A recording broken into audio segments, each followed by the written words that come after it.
Kenapa Aceh pernah merasakan pemisahan antara politik dengan agama? Orang yang memisahkan itu coba tanya dia, kamu kenal Aceh itu dari mana? Dari mana kamu tahu Aceh?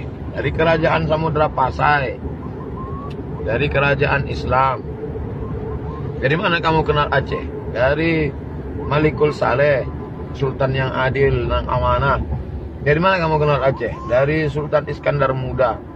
Itu kan politik, orang yang punya kekuasaan.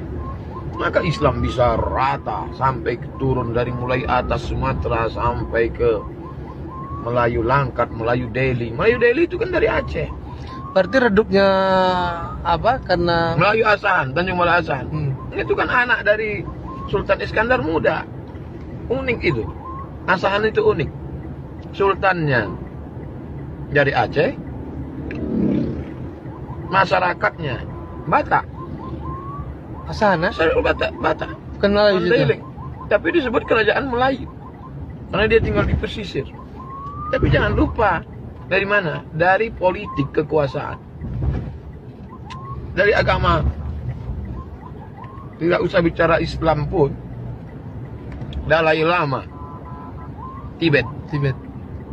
Apakah Buddha, Siddhartha Gautama bicara kekuasaan? Enggak. Tapi mau tidak mau harus mengatur urusan orang banyak dengan kekuasaan.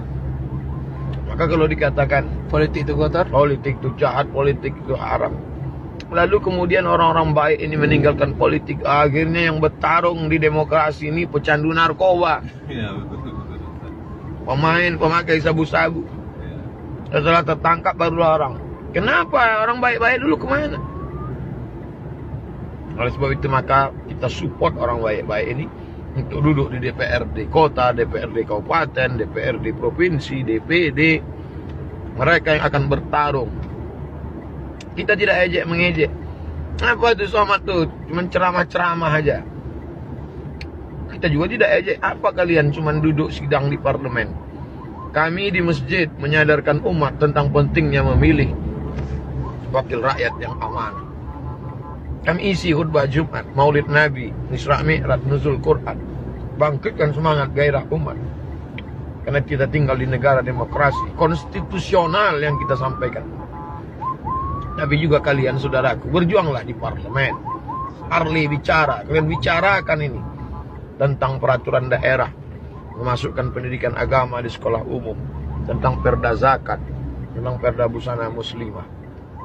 Bertarung secara profesional. InsyaAllah siapa yang paling mulia di antara kita? Atqakum, yang paling takut pada Allah. Mudah-mudahan Allah senantiasa menyertai taufik hidayahnya pada kita. Amin.